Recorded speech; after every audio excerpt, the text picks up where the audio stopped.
Assalamualaikum warahmatullahi wabarakatuh. Salam sejahtera bagi kita semua. Yang saya hormati Bapak Danis Dharma selaku dosen pembimbing dari mata kuliah Public Speaking dan teman-teman program studi ilmu komunikasi yang saya cintai. Dalam kesempatan kali ini, izinkan saya menyampaikan pidato singkat dengan tema COVID-19 yang menjadi pandemi nyata dan penyebarannya di seluruh dunia. Bila kita membahas tentang pandemi COVID-19, apa yang Anda ketahui tentang COVID-19? COVID-19 disebabkan oleh SARS-CoV-2 yang termasuk dalam keluarga besar coronavirus. SARS pada tahun 2003 hanya berbeda jenis virusnya. COVID-19 pertama kali ditemukan di kota Wuhan, Cina pada akhir Desember 2019. Virus ini menular dengan sangat cepat dan telah menyebar ke seluruh dunia. Hampir seluruh negara terkena dampak dari virus corona ini, termasuk Indonesia. Hanya dalam waktu beberapa bulan sudah menyebar sangat cepat di Indonesia. Coronavirus adalah kumpulan virus yang bisa menginfeksi saluran pernafasan. Pada banyak virus ini hanya menyebabkan infeksi pernapasan ringan seperti flu, demam, dan batuk-batuk. Namun, virus ini juga bisa menyebabkan infeksi pernapasan berat seperti infeksi paru-paru yaitu pneumonia. Virus ini menular melalui percikan dahak atau droplet dari saluran pernapasan, misalnya ketika berada di ruang tertutup yang ramai dengan sirkulasi udara yang minim atau kontak langsung dengan droplet itu dapat menyebabkan penyebaran virus corona tersebut. Lalu, bagaimanakah ciri-ciri gejala orang yang terkena virus corona? Gejala awal infeksi virus corona atau COVID-19 ini bisa menyerupai gejala flu, yaitu demam, pilek, batuk kering, sakit tenggorokan, dan sakit kepala. Setelah itu, gejala dapat hilang dan sembuh atau malah memberat, tergantung imun orang yang terkena atau terjangkit virus corona tersebut. Penderita dengan gejala yang berat bisa mengalami demam tinggi, batuk yang berdahak, bahkan bisa mengeluarkan darah, lalu sesak napas, dan nyeri dada. Gejala-gejala tersebut memunculkan ketika tubuh bereaksi melawan virus corona. Lalu bagaimanakah cara agar tidak tertular virus corona? Cara atau upaya pencegahan yang terbaik adalah dengan menghindari faktor-faktor yang bisa menjadi sumber penularan infeksi virus COVID-19 tersebut, yaitu pertama, menerapkan aturan social distancing, yaitu menjaga jarak minimal 1 meter dari orang lain di tempat umum. Lalu jangan dulu keluar rumah ya, kecuali jika ada keperluan mendesak. Lalu yang kedua, memakai masker saat beraktivitas di luar ruangan atau keramaian, termasuk saat pergi berbelanja, membeli bahan makanan, dan mengikuti ibadah di tempat ibadah seperti yang ramai. Lalu ketiga, mencuci tangan dengan air yang mengalir dan sabun, atau bisa dengan menggunakan hand sanitizer yang mengandung alkohol minimal 60%, terutama sebelum dan sesudah beraktivitas di luar ruangan. Yang keempat, jangan menyentuh mata, mulut, dan hidung sebelum mencuci tangan dengan sabun. Lalu yang kelima, meningkatkan daya tahan tubuh dengan pola hidup sehat seperti mengonsumsi makanan bergizi, berolahraga yang rutin, beristirahat yang cukup, mencegah stres, dan jangan lupa meminum vitamin. Lalu yang keenam, menghindari kontak fisik dengan penderita COVID-19 tersebut.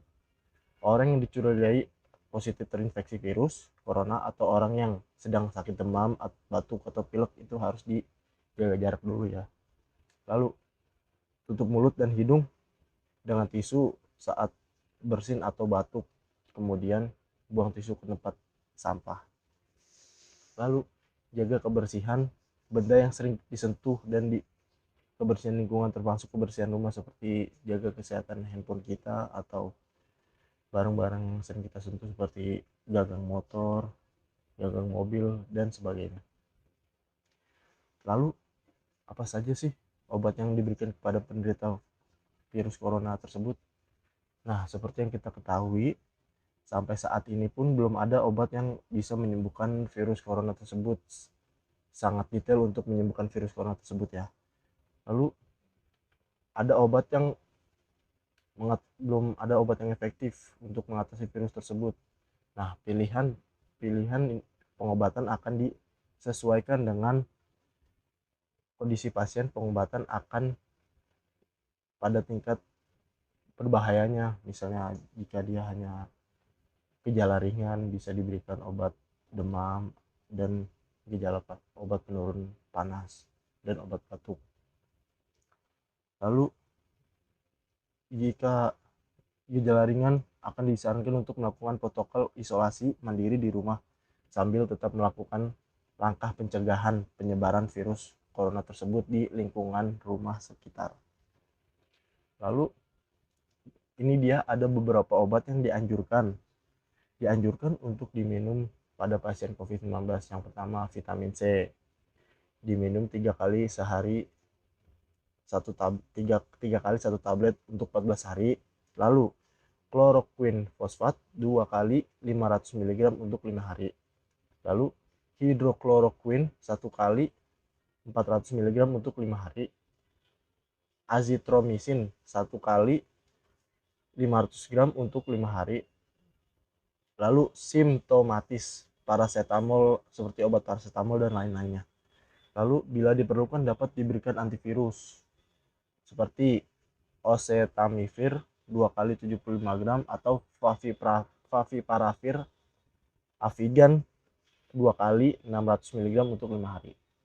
Lalu gejala yang paling umum bagi penderita COVID-19 adalah yang pertama demam, batuk, kelelahan, lalu kehilangan indera penciumannya seperti tidak bisa mencium bau, merasakan rasa.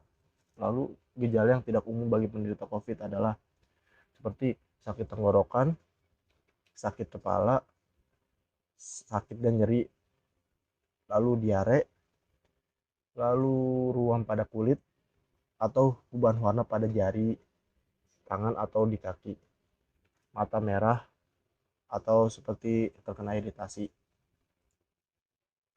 Gejala serius bagi penderita COVID yaitu ada seperti kesulitan bernafas atau sesak nafas, lalu kesulitan berbicara, bergerak atau bingung, dan nyeri dada. Jika demam dan batuk dan kesulitan bernafas, segera cari bantuan medis atau telepon terlebih dahulu institusi kesehatan di sekitar Anda untuk mendapatkan layanan kesehatan dapat mengarahkan Anda ke fasilitas tersebut. Tindakan ini akan melindungi Anda dan mencegah penyebaran virus serta infeksi kepada yang lainnya. Setelah mengenali semua gejala-gejala yang ada pada penderita tersebut, tenaga medis seperti dokter dan perawat juga bisa memberikan beberapa langkah. Nah, langkah-langkah tersebut diberikan kepada pasien yang dirawat seperti merujuk para penderita COVID-19 yang bergejala berat untuk menjalani perawatan di rumah sakit rujukan yang dianjurkan. Lalu memberikan resep obat pereda demam dan nyeri yang aman dan sesuai kondisi para pasien tersebut.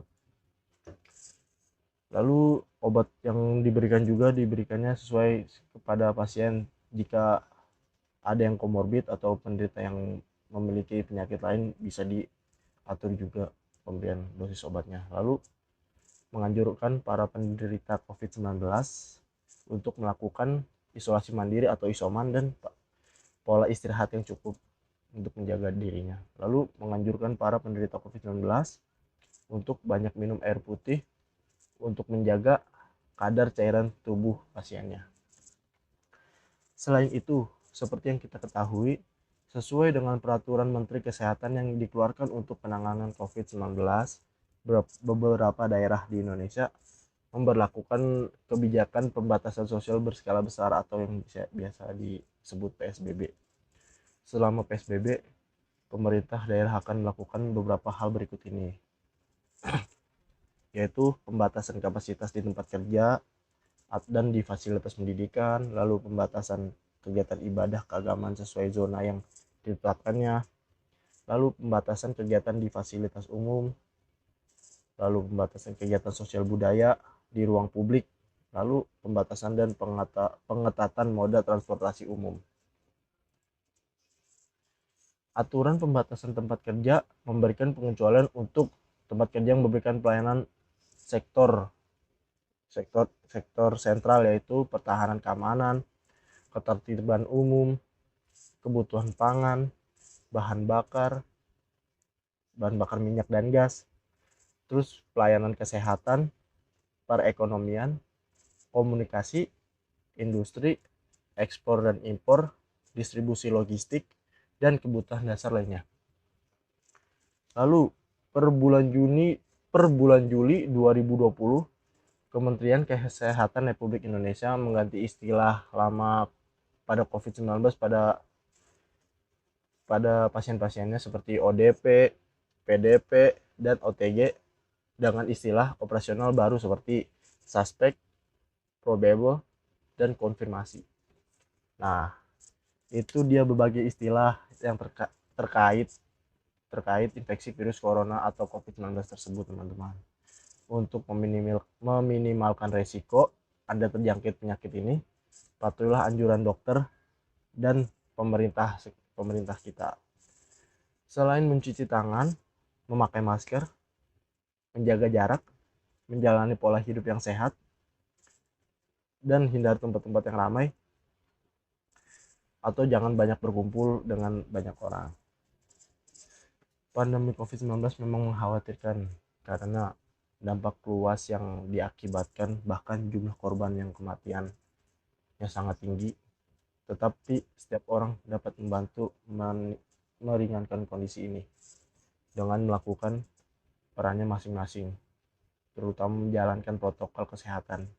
Tolong teman-teman jaga protokol kesehatan, walaupun COVID di Indonesia sudah mulai menurun ya, tetapi tetap jaga protokol seperti memakai masker jika keluar ruangan untuk mencegah penularan virus corona ini. Kepatuhan kita terhadap protokol kesehatan termasuk kesadaran kita akan pentingnya vaksinasi adalah kunci kita untuk melalui krisis pandemi ini dan bisa melaluinya dan menang melawan pandemi COVID-19 ini. Saya mohon maaf bila ada salah kata atau bahasa yang kurang berkenan di hati Bapak atau Ibu dan saudara atau saudari. Sekian isi pidato yang saya dapat sampaikan. Wabillahi taufik wal hidayah. Wassalamualaikum warahmatullahi wabarakatuh. Selamat malam, salam sejahtera bagi kita semua.